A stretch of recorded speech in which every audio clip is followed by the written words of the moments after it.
Hi guys and welcome back. So today I'm going to be showing you how to make these pumpkin cheesecake blondies. Let's begin. So to start on the recipe, you'll want to make the cheesecake filling. So to make that, you'll want to grab yourself a medium bowl, and into the bowl place your soft cheese along with the pumpkin puree, which is then followed by the egg. And then you'll also want to add in flour, granulated sugar and ground spices. All of these will be left in the blog post, which will be linked down below.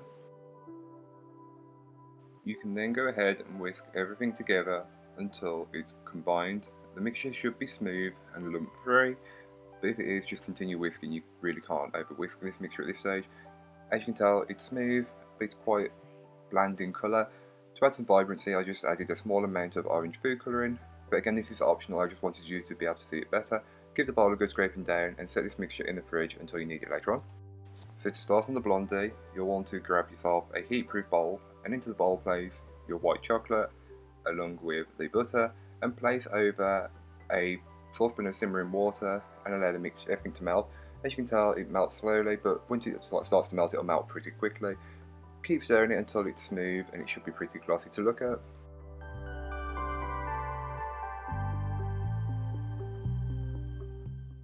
Once everything is melted, you can then take it off the heat and just give it a quick stir to ensure it's all fully melted.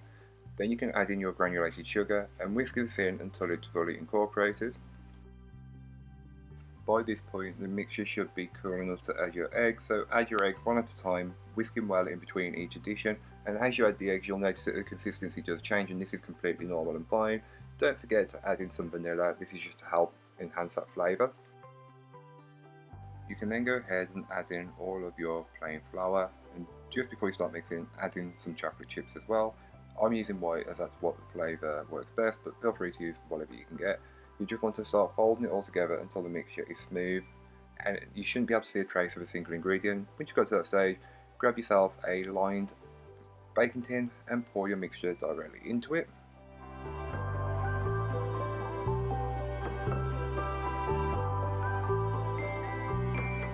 You can then go ahead and take dollops of the cheesecake mixture and place it on top of the blondie.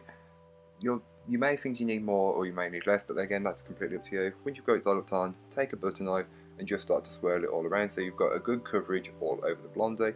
That's what I like, but again do it to how you want it.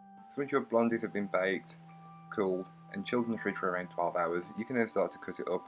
Leaving it in the fridge just makes it easier to cut as it'll be denser and the flavour is just so much better. You can cut these into either 8 generous sized portions or you can get 16 smaller, more bite-sized portions, which is what I went for on this occasion. And here is what the blondie looks like once it's fully baked. As you can tell, it's got some more dense parts and that cheesecake just works really well. So I hope you enjoyed. If you did, don't forget to like, comment and subscribe for more from me, and I'll be back again next week with some more videos for you, so join me then. But in the meanwhile, don't forget to check out the description. There'll be a link to this recipe, a link to my blog, and links to all of my social medias. But that's all for today. I hope you enjoyed. Bye guys.